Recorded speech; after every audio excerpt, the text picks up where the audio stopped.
زما په زړه کې د پړانګانو ویره کمه شوه. د هغو په خواته ورتلو سره نه ویرېدم. په ځان مې دومره یقین و چې له یوه پړانګ سره جنګېدی شم. مګر دغې جلۍ چې زما په وجود کې کوم پړانګ را بیدار کړی و د هغې د مقابلې نه وم. د هغې په خپل واک کې راوستل ناشوني وو.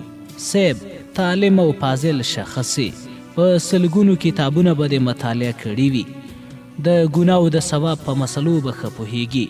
خو زه یو جاهل او انپړ وم.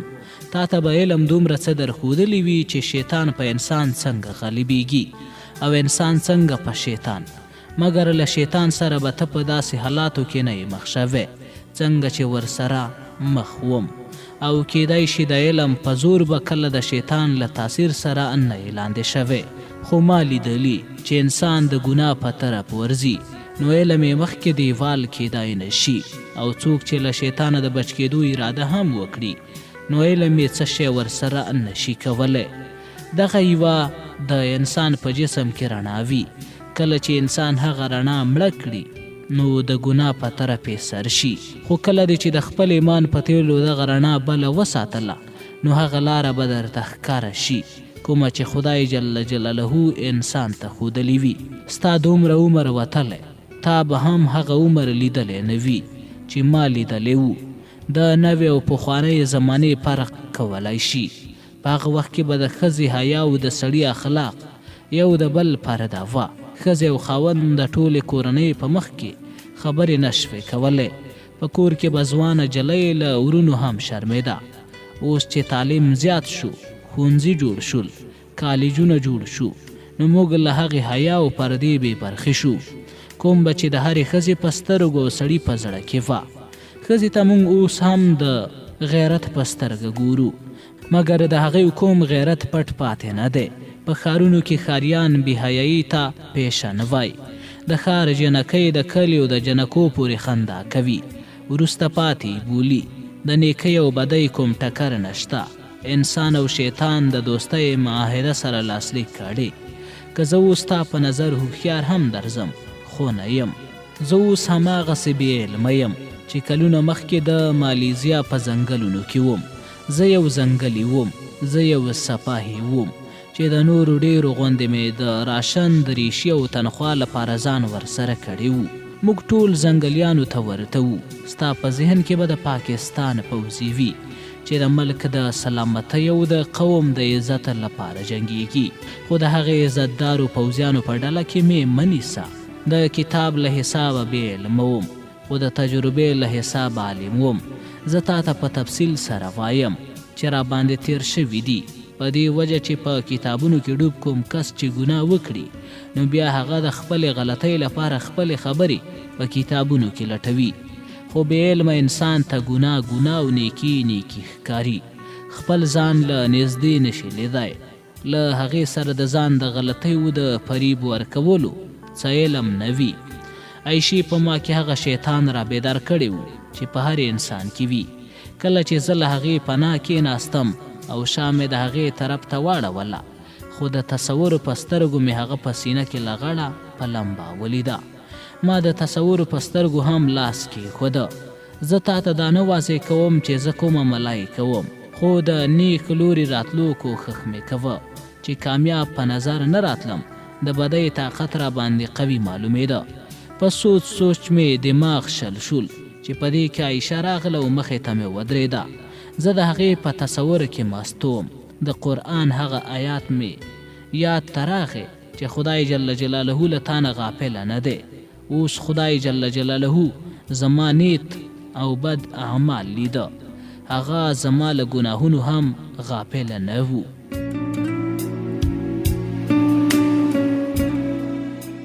زړه مې لکه چا چې په موټي کې رانیولی وي. په سر مې چکر راته. په غوږو مې نااشنا آوازونه اورېدل کېدل لکه د خدای جل جلاله آواز چې وي او په ما لعنت وایي. دا زما وهم نه و. له سترګو مې اوښکې روانې شوې. د هسک په طرف مې وکتل. خدای ته مې زارۍ وکړې چې ته پروردګار یې زه یو ګنهګار یمه. ما په دې ځنګل کې بې سرنوشته پرېږده خو د ځوانۍ له ځنګل څخه مې وباسه. همت راکړه چې له شیطان سره جګړه وکړم. سر مې همداسې په زنګنونو ایښی و او ژړل مې. یو چا مې سر راوچت کړ، دا عایشه وه. کله چې هغې ولیدل چې زه ژاړم نو په حیرت یې راته کتل. زه هغې ته د دنیا له ټولو طاقتور انسان په نظر ورتلم، مګر دغه طاقتور سړي ژړل. ورته مسکی شوم او په دروغ مې وویل کور مې یاد ته راغی. زه د ډېر لرې ځای اوسېدونکی یم، له لرې راغلی یم، وطن مې ډېر لرې دی او دا هم معلومه نه ده چې زه به ژوندی لاړ شم او که نه. هغې وویل څوک ډېر در یادېږي، مور که ښځه یا خور؟ ما ورته وویل ټول مې یادېږي خو واده نه لرم. په بېتابۍ وویل رښتیا وایې مهدي؟ ورته مې وویل هو رښتیا وایم، کوژده مې کړې خو واده مې نه دی کړی. د هغې نیولې څېره وغوړېده. وی ویل له هغې سره دې مینه کړې؟ ما ورته وویل نه، زموږ په ملک کې د واده نه مخکې مینې او محبت ته اجازه نشته او نه په خپله خوښه واده کولی شي. وی ویل خپله کوژده کړې دې خوښه ده؟ ومې ویل هو، تر دې چې زما میرمن به وي. وی ویل ښه که له هغې سره دې کوژده ماته شي او له بل چا سره دې واده وشي نو بیا به دې هم له هغې سره مینه وي او خوښوي به یې. ورته مې ویل یو ځل خو چې خپل وطن ته لاړم بیا به واده کیږي، خو اوس به زما کورنۍ ته زما د مرګ احوال رسېدلی وي او ماتم به کوي او کوژده به ماته شوي وي. د هغې څېره وغوړېده، په ما کې سترګې خښې کړې او مسکی وه. ورته مې وویل کله چې ما د خپلې کوژدې وویل نو تندی دې تریو شو او کله مې چې بیا د ماتېدو وویل نو څېره دې وغوړېده. نظر یې ښکته کړ او ځمکې ته په کتو شوه. لږ ښه ځڼ وروسته یې وویل ته مې ډېر خوښېږي مهدي، ما ته ښه نه ښکاري چې ته د بلې نجلۍ په نصیب شي. هغه زما په مخ کې ناسته وه او زما لاس یې په دواړو لاسونو کې نیولی و. په خندا مې ویل ښه نو ته ما په قبضه کوي؟ لاس مې ترې کش کړ خو هغې عجیبه ځواک راکړ. نه، ته په ما قبضه ولګوه. ورته مې ویل عایشې نن دې چې څنګه په سیند کې ولمبولم بیا به مې داسې ونه لمبوي. په حیرانتیا یې ویل ولې؟ ورته مې ویل د دې لپاره چې موږ دواړه ځوانان یو او شیطان په هر ځای کې موجود وي. هو یې وکړه داسې لکه زما په خبرو چې رسېدلی وي. وی ویل شیطان زما خواته نشي راتلی، له ما ویریږي. ته یې هم وډار کړه. زما په باره کې داسې سوچ ونه کړي که په دې سوچ زما خواته راغلی نو ما ته به د دنیا له ټولو بدو خلکو ښکاره شي. زه یې بیدار کړم. لمر په لوېدو و. د بیرته تلو نیت مو وکړ. عایشه رانه مخکې شوه. هغې یو قسم کمیس اغوستی و چې د څټ له خوا یې شا یو څه ښکارېدله. ویښته یې له مینځلو سره نور هم وځلېدل. په اوږو یې لاندې پراته وو. ډېر وس مې وکړ چې د هغې په طرف ونه ګورم، لیکن دا لږ مشکل و خو خپل خیالات مې بل طرف ته بوتلل. ناڅاپه بیا د پړانګانو خطرناک اواز مو واورېد. عایشه مې زر شاته کړه او ټوپک مې سم کړ. پړانګان د ونې په ځای نن په ځمکه راته ولاړو. لا به 20 قدمه ترې لرې و چې غور غورې کول. په وجود کې مې لږ جوش ورته پیدا شو. زړه مې غوښتل چې په ټوپک یې وولم خو د جاپانیانو ډار بیا هم پرې نه ښودم. پړانګانو همداسې څنګ کوه. کو زموږ د خوړو نیت یې لرلی نو خامخا راتله. یو څه پرې زړور شوم. عایشې راته وویل مزه خوري دي. ورته مې ویل مه ډارېږه، ته مې له شا واوسه. چې لږ ورغلو نو په وښو کې په منډه شول او غیب شول. لږ وروسته په هغه پرونۍ ونه وختل. فکر ته مې راغلل چې ګېډې یې مړې دي او دیره یې واچوله. د تلو نیت نه لري. خلاصه دا چې ځان مو په خطر کې وو. د خوراکي شیانو کمی نه وو. دواړو ډوډۍ وخوړه. عایشې په اشتوب چای تیار کړ. زما زخمونه یې راوکتل. نوې پټۍ یې پرې راکېښودې. د زخمونو حالات مخ په ښه کېدو وو چې عبدالرحمن هم راغی خو په تلوار کې وو. نه پوهېږم چې ولې دومره بیړه یې کوله چې د شپې پاتې نه شي. له جیب نه یې 2 خړې ګولۍ راوکښلې او ما ته یې راکړې. ویل چې د تبې د بیا راتلو مخه نیسي او په جسم کې به د طاقت راولي.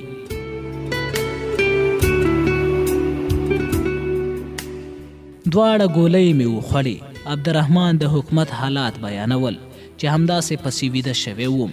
تر ډېره یې په خبرو نه پوهېدم. عایشې وښورولم. په زړه مې ویره ننوتلې وه او سر مې راباندې دروند و. زه د عایشې په ځای کې پروت وم. په ملاسته مې لیدل چې د ورځې خپه رڼا ده. ګمان مې کوو چې د سهار وخت دی، مګر عایشې راته ویل چې ورځ وتلې او لمر په لوېدو دی. کله چې به راوچتېدم نو په جسم کې مې کمزوري لیده. له دومره زیات خوب وروسته بیا زه تندرست شوی وی چې حساب مې وکړی تقریبا 14 ساعته خوب مې کړی و. عایشې په یشتوب چای دم کوه، سترګې مې لا پسې درنې وې. لا د خوب په خمار کې وم، دماغ مې ویده ویده کېده. دا مې لږ په پام سره ولیدل چې عایشه خفه معلومېده. د مخکې په شان شوخي او زړورتیا پکې نه ښکارېده. په عجیب سوال یې نور هم عجیب کړم. وی ویل جسم دې کمزوري کوي. ورته مې ویل هو، لکه چې بیا مې تبه ده. هغې زما په تندي لاس کېښود. وی ویل تبه دې نشته. بیا یې زما مخ په دواړو لاسو کې ونیو. وی ویل راځه سیند ته چې ولامبو. کله چې جګېدم نو جسم مې ډېره کمزوري کوله، له کندې د ټوپک په زور راوختم. عجیبه وه، زه چې کله زخمی وم نو دومره کمزوري مې نه احساس کوله. عایشه له ما مخکې ختلې وه، په سر کې هغې لاس راکړ.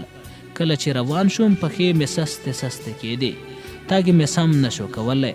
زړه کې مې راتله چې عایشې ته ووایم چې لږ نور هم ویده وې، لیکن ما د دې جلۍ په مخ کې ځان کمزوری نه ښکاره کوه. کومې ته چې زه یو طاقتور په نظر ورتلم. زه په دې جسماني کمزورۍ نه پوهېدم. فکر مې کوه چې زه خو هغه وخت هم دومره نه وم کمزوری شوی چې وینه رانه لاړه او په ورځو ورځو وږی او تږی ګرځېدلم. او اوس مې چې زخمونه هم څه ښه شوي وو او غذا هم ښه راته رسېږي، بیا هم په خپلو پښو نشم تلای او سر مې راباندې ګرځي، تبه مې هم نشته. کله چې عایشې زما کمزوري ولیده راخواته شوه. وی ویل زما په مرسته روان شه.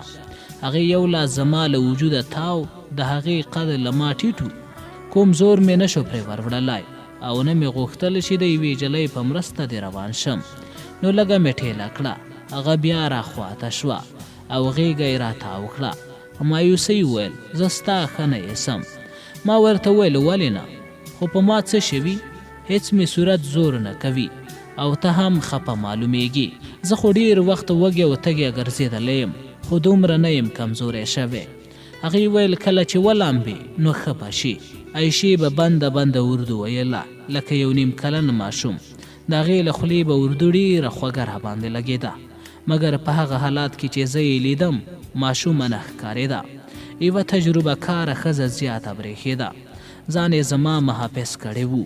په دغه کیفیت کې هغه نوره هم ښایسته ښکارېده. د هغې خبرو او حرکاتو په ما کې یو څه طاقت پیدا کړ او ورسره بې له دې چې په هغې ځان تکیه کړم روان شوم. کله چې د پړانګانو ځای ته ورسېدو او غور غوري شروع کړ نو په جسم کې مې طاقت و. که د ویرې کرنټ پیدا شو ټوپک مې ورته تیار کړ، خو لیدل مې چې په ونه خیژي نو ډاډه شوم. پاس په ونه کې به یې خولې وازې کړې او ناشنا انګازې به یې په ځنګل کې جوړې کړې. یو څه دوی بیا ازاره شوي وو او یو څه مونږ ترې لار چپه کړه. سیند ته په رسېدو سره مې کالي وکښل او په اوبو ورګډ شوم. د زخمونو نه مې بغیر په ټول بدن باندې اوبه توی کړې. عایشې رښتیا ویل، ایله مې ټول بدن تازه شو، ستړیا او کمزوري رانه لرې لاړه. عایشې زما په منع کولو سره ټول بدن په ځان پاک راوچ کړ او عجیبه خو دا وه چې زما جذباتي حالات هغه شان نشو کوم چې پرون د اوبو پر اچولو وو. کله چې روان شو نو د خوب خمار تللی او په پښو کې مې طاقت و. تازه روان وم. پړانګان هم غلي په ونه کې ناست وو. د غوسې اظهار یې هم دا ځل ونه کړ. په خیر ترې راتېر شو. اوس هغې ته اجنبي او دښمن نه ښکارېدو. هغې لکه موږ سره چې روغه کړې وي. هغه هم په دې شرط چې د دویو ګېډه باید ډکوي. کندې ته چې ورسېدو د لوږې احساس راته وشو. د پرون شپې ډوډۍ مې ایله نن شپه وخوړه. رایاد شول چې عبدالرحمن ویل چې زه به د ورځې راځم. عایشې ته مې ویل پلار دې نه و راغلی، بېګا خو لکه چې کوم کار و ځکه پاتې نه شو. هغې ویل راغلی و، ته ویده وې. په لهجه کې ناخوښي وه. هغې ویل چې مه یې راژږوه، نن شپه هم نه راځي. پرون یې چې تا ته کومې ګولۍ درکړې وې هغه یې راکړې چې ته راویښ شي او بیا یې ورکړه چې ویده شي. ما ورته وویل نو را یې کړه چې ویې خورم. هغې په بده لهجه وویل نه، زه هغه ګولۍ تا ته نه درکوم چې ویې خورې. ورته مې وویل ولې نه راکوي او خفه ولې؟ ویل یې تا ته زه خپله ښکارم، د ټول عمر لپاره به مې خپله کړې او خپله کوژده به دې له زړه وباسي. نه ته داسې نشي کولی، خو زه تا سره ټول عمر تېرول غواړم. له تا سره مرګ قبلوم. ورته مې وویل موږ به په یو ځای مرو، مرګ لرې نه دی، زما وطن لرې دی. ستا په خاطر له ټولې دنیا تېرېدی شم، ټوله نړۍ درته هېرولی شم. د مرګ له همسفر سره بې وفایي نشم کولی. خو ته څه پټوې؟ هو مهدي، زه یو څه پټوم. شاید اوس مې هم څه پټول، لیکن په زړه کې مې ستا لپاره مینه دومره زور راکوي چې تا کومې خطرې ته ورنه کړم. په خطره کې دې نشم لیدای. ته یو طاقتور او زړور سړی چې ما به له هر خطرې بچ کړی شي. موږ دواړه په خطر کې یو. دا خطره له جاپانیانو یا له پړانګانو نه ده، د هغه سړي له طرفه ده کوم چې ته یې زما د پلار په صفت پیژنې. عبدالرحمن زما پلار نه دی. حیران شوم چې دا کومه لوبه ده. ورته مې وویل نو څه دي چې پلار دې نه دی خبر؟ هغې ځواب راکړ هیڅ هم نه دي. بیا یې د یو ځای نوم واخیست چې عبدالرحمن هلته زموږ سره خواته اوسېده. هلته یې هم یو پوځي لویه مغازه لرله. په هغه وخت کې زما عمر 6 کاله و.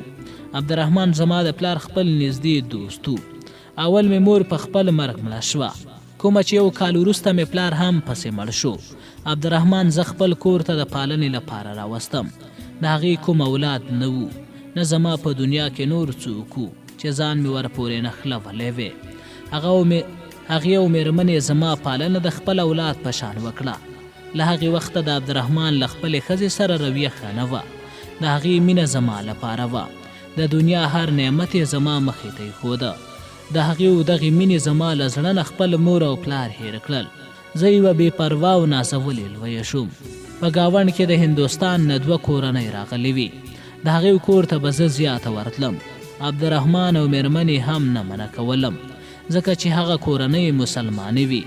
د هغې له تګ راتګ نه مې هم یو څه ژبه زده کړه. بیا له هغه ځایه موږ سورتهاني ته راغلو. دلته هم عبدالرحمن پوځیانو ته یوه لویه مغازه خلاصه کړه. هغې دلته د اوسېدو فیصله وکړه. دلته هم په اتفاق سره د هند مسلمانانو کورونه وو. د هغې کور ته ورتلم، خو اوس ځوانه وم، پیغله وم. عمر به مې شاید 14 کاله و، خو په جسمي لحاظ زه یوه پوره پیغله ښکارېدم، لکه څنګه چې اوس ښکارېدم. د جاپانیانو د راتګ نه 3 میاشتې مخکې خبره ده. د عبدالرحمن مېرمن یوه ورځ ما ته وویل آیا خوښوې چې ته زما د میړه مېرمن واوسې او واده ورسره وکړې؟ ما ځواب ورکړ زه خو هغې ته د پلار په سترګه ګورم او ستا په موجودګۍ کې د هغې سره څنګه واده وکړم؟ او دا مې هم ورته وویل چې دا خبره دې څنګه وکړه؟ هغې وویل زما خاوند د دې لپاره ستا پالنه نه کوي چې د خپل دوست حق در په ځای کړي. د دې لپاره یې کوي چې ځان ته دې مېرمن جوړه کړي. د خواخوږۍ لپاره یې وویل ته اوس ځوانه یې، زه به تا له یوه ښه او ښایسته ځوان سره مخامخ کړم او چیرته لرې ورسره لاړه شه. زه د هغې په خبرو خفه نه شوم او نه حیرانه شوم. کیدای شي هغه وخت زه په دې خبرو نه پوهېدم چې دا څه وایي، مطلب یې څه دی. خو کتله مې چې څومره زه ځوانېدم هغومره عبدالرحمن له خپلې ښځې سره رویه سخته وله. د یوې نوکرې په سترګه یې ورته کتل. عبدالرحمن خو تا ولیده چې دومره ځوان او زوړ هم نه دی. زه په دې سوچ کې شوم چې د واده غوښتنه رانه وکړي. زه باید څه ځواب ورکړم؟ خو یوه ورځ مې د عبدالرحمن ښځې ته د هغې هغه خبره وکړه چې راته یې ویلي وو چې زه به دې د یوه ځوان سره مخ کړم چې ورسره لاړه شم. عبدالرحمن کوم ځواب رانه کړ، خو د خپلې ښځې سره یې رویه لا خرابه کړه چې سر یې آن وهلو ته هم ووت. د عبدالرحمن له وهلو سره د هغې مېرمن مریضه شوه. عبدالرحمن به هغې ته دوایي ورکوله چې همداسې به هر وخت ویده پرته وه، لکه څنګه چې پرون ورځ د شپې ته ویده شوی وي چې بیا راوچتېدې نه شوې. ما ته رایاد شول چې عبدالرحمن تا ته کومې ګولۍ درکړې وې، خپلې مېرمنې ته یې هم دغه ګولۍ ورکولې او ستا په شان به شپه ورځ ویده وه چې راویښه به شوه نو جګېده یې به نه شوه. کومه ورځې وروسته هماغه ځای کې خوارکۍ مړه شوه. اوس هغه تا ته هم همدغه ګولۍ شروع کړي دي. کیدای شي هغه ته معلومه شوي وي چې ته مې خوښېږي او خوښ مې یې. عیشې غالبا هم دا ویل چې د جاپانیانو له راتګه مخکې موږ دلته راغلو، مګر زه په داسې فکر کې ډوب شوم چې نورې په خبرو نه پوهېدم او ذهن مې همداسې د هغې د قتلولو سوچونه شروع کړي وو. زه د پنجاب کلیوال پوځي وم. د خپل کلیوالي سوچ په بنیاد مې د انتقام په لورې سوچ کوه. په هغه دور کې او په اوسني وخت کې خلک اوس هم د تبرګیو او لویو ډانګونو په وسیله خپل وار اخلي. موږ ته سوله او فیصله خپله بزدلي ښکاري. عبدالرحمن ما ته ګولۍ راکوي چې ما له مخې لرې کړي او هغه هم د دې لپاره چې یوه جلۍ ما له زړه نه خوښوي. زما په زړه کې د عبدالرحمن په خلاف د رقابت وربل شو. ما هېر کړل چې زه چېرته یم، په کومو حالاتو کې یم او په کومو خطرو کې یم، او نه مې دا یاد ته راتلل چې زه زخمی یم او د عبدالرحمن مرستې ته اړ یم. کله چې عایشې راته وویل چې عبدالرحمن یې پلار نه دی او خپله میرمن ترې جوړوي، نو حالات مې داسې شول لکه چې په بل اور تیل واچوي. د غصې حد مې نه و.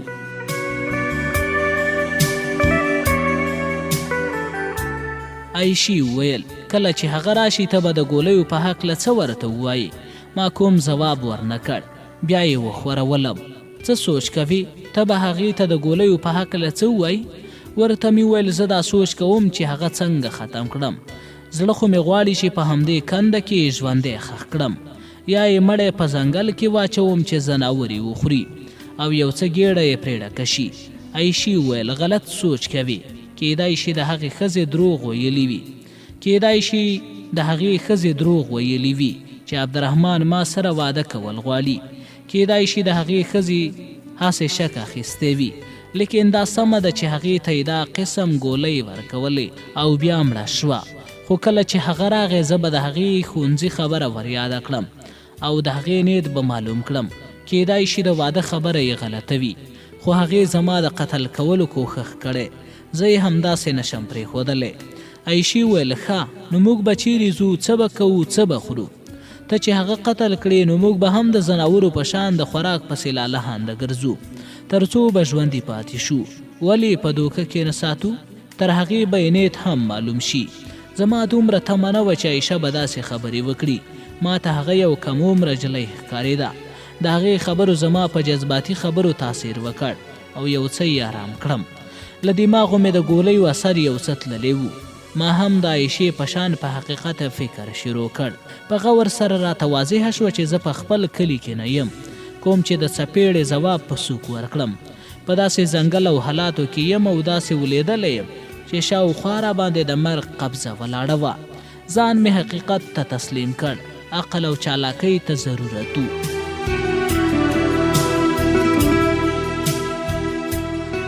زړه ته مې د غلطۍ او بې احتیاطۍ ډېر مصیبتونه راولاړول. فیصله مې وکړه چې د قتل نه تېر شم او ځان پرې پوهه هم نه کړم چې زما د قتل کوښښ یې کړی او یا یې عایشه لور نه ده. دغه ویره هم را سره وه که عایشې نه یې څه معلوم کړ نو ما په دوکه کې هم راګیرولی شي. عایشې ته مې وویل ته ښه وایې، زه باید هغې ته څه ونه وایم. ته له هغې سره خبرې وکړه او زه به یې په نظر کې ساتم. موږ مجبور یو باید له عقل او هوښ نه کار واخلو. عایشې وویل چې هغې ورته ویلي چې 2-3 ورځې نشي راتللی، په دې ورځو کې به دې یو څه غوسه هم سړه شي او په اطمینان به سوچ هم وکړو چې څه وکړو. هغه نن شپه هم نه راځي. ته نن دلته زما سره په کنده کې څمله، موږ دواړه سره ځایېدلی شو. ورته مې وویل نه، زه له کندې نه پاس څملم. په معصومیت یې رانه وپوښتل ولې؟ په بېچارګۍ مې ورته وویل ته ډېره ښایسته یې، ما په داسې سخت امتحان کې ماچوه. انسان ډېر کمزوری شی دی. دی وویل ته خو ماته یو طاقتور انسان په نظر راځي، نو ته ولې په خپل ځان واکداره نه یې؟ زه هغه وخت د عایشې په خبرو نه پوهېدم. طاقتور او زړور سړی د خپل ځان لپاره ډېر کمزوری او بزدله وي. انسان هلته کامل انسان دی چې خپل طاقت، ځواني او زړورتیا د ځان خلاف استعمال کړي، خپلې جسماني غوښتنې له حیواني غوښتنو بېلې کړي. په هغه وخت کې په هغه ځنګل کې په دې خبرو نه پوهېدم. عایشې ته مې هېڅ ځواب ورنه کړ. هغې د ډوډۍ کالي راواخیستل او ما ډیوه روښانه کړه. کله مو چې ډوډۍ وخوړه نو ما سوچ وکړه چې عایشه څنګه وپوهوم. باید زه د هغې خوا ته ویده نه شم. زما فکر و چې هغه په څه نه پوهېږي، مګر کله یې چې خبرې وکړې نو وپوهېدم چې په هر څه پوهېږي. خو بیا هم په ځان مې اعتبار نه و. په ځنګل کې د شپې د مرغانو ځناورو اوازونه راتلل. په دغه اوازو کې مې د عبدالرحمن اواز هم واورېد چې غږ یې وکړ مهدي، عایشې. عایشې وویل هغه راغی. زه له کندې ور وختم. په لاس کې د خوراک سامانو او د عایشې لپاره یوه برچه هم راوړې وه. له کېناستو سره یې ویل زه باید نن شپه نه وی راغلی، خو ځکه راغلم چې شپږ ورځې نشم راتللی چې ښار کې یو څه حالات ښه شوي. زموږ یو څو لیډرانو په جاپاني حکومت کې برخه اخیستې. د جاپانیانو په ځایي خلکو یو څه اعتبار راغلی. اوس به جاپانیان د همدغه لیډرانو په مرسته او مشورو کمیټې جوړوي چې د حکومت مرسته وکړي. خلک هم جاپانیانو ته وفاداره شوي. د جاپانیانو لخوا هم یو څه ښه والی راغلی، خو بیا هم د عایشې لپاره هغه خطره شته چې له کومې چې دلته راوستل شوې ده. زه هم د هغې له طرفه کمیټې ته غوښتل شوی یم. زه به په دې سلسله کې یو څه وځنډېږم. عایشې ورته په خوښۍ ویل ښه نو بیا خپل کور ته ځو. وی ویل نه، په دغه کمیټو به هم وخت لګیږي، تقریبا 1 میاشت 2 پرې لګیږي. بیا هغه زما پټیو ته لاس را اوږد کړ چې بدلې کړي. ورته مې وویل عایشې راته بدلې کړي دي. د هغې چې په شونډو کومه مسکا وه هغه ناڅاپه ورکه شوه. یو ځل یې ما ته او بیا یې عایشې ته وکتل. له ما یې وپوښتل کومې ګولۍ چې مې درکړې وې هغه دې نن وخوړلې؟ ورته مې وویل نه، نن مې نه دي خوړلي، لږ وروسته به یې وخورم. وی ویل ښه نو کوم فرق دې ورسره وکړ؟ طبیعت دې څنګه دی؟ ومې ویل ښه یم، ډېر ښه خوب مې ورسره وکړ. دغه ټکی مې ورته په ناګاره لهجه ووایه. وی ویل همداسې پسې خوره، زه به نورې هم راوړم. د دې سره به دې د جسم هغه تللی طاقت بیرته راشي. یوه برچه مې هم راوړې.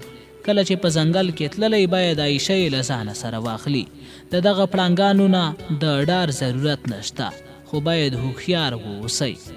خپله کمپله مې راواخیسته، له کندې راوختم، د یوې ونې لاندې څملاستم او ټوپک مې هم د ځان سره په څنګ کې کېښود. هر څومره مې چې ځان د خوب غېږې ته وړه خوب نه راته، همداسې بې قراره وم. اړخونه مې همداسې زر زر بدلول، خو خوب نه راتښتېده. خو خوب رانه تښتېدلی و. په کومه ځمکه به چې ما په آرام سر خوب کوه د اور په شان راپسې سره شوه. تر کله مې چې عبدالرحمن د عایشې د پلار په صفت پیژانده په آرام به ویده وم. اوس چې هغه د عایشې هېڅ هم نه و، دغه احساس د اور سکروټه رانه جوړه کړه. ذهن مې همدا ویل په عایشې د هغه سړي هېڅ حق نشته. دغه فکر به ډېر ځورولم چې عایشه د هغې په قید کې ده. یو ځل خو له ډېرې ناکرارۍ نه نیغ راکېناستم. ټوپک ته مې لاس کړ. زړه مې غوښتل چې عایشه له دغه قید آزاده کړم. د هغې آزادول په ما فرض و، خو چې هر څومره فکر کوم دغه د رقابت اور په ما لګېدلی و.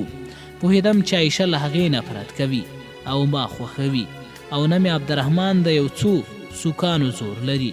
خو بیا مې هم زړه صبرېده. عبدالرحمن زما لپاره د نفرت وړ وګرځېده. زما په زړه کې د هغې لپاره احترام و، مګر د هغه په نیت کې مرداري وه چې د هغې څېره یې خرابه کړه. ما ته د هغې څېره داسې په نظر راغله لکه د یوه ښایسته سړي مخ چې چیچک مرض وهلی وي. شاید تاسو به هم تجربه کړې وي. نیت او ضمیر یې چې پاک وي، د چیچک وهلي سړي څېره به ورباندې هم ښه لګېږي. خو ګناهګار چې هر څومره خپله ګناه پټه کړي، خو بیا یې هم څېره څرګندوي. هر څوک ویلی شي چې دا د یو شریف سړي څېره نه ده. د ده په مقابل کې د عایشې څېره چې د قدرت د حسن یو شاهکار والا صفا او معصومه راته ښکاره شوه، لیکن هغه مجبوره او مظلومه وه.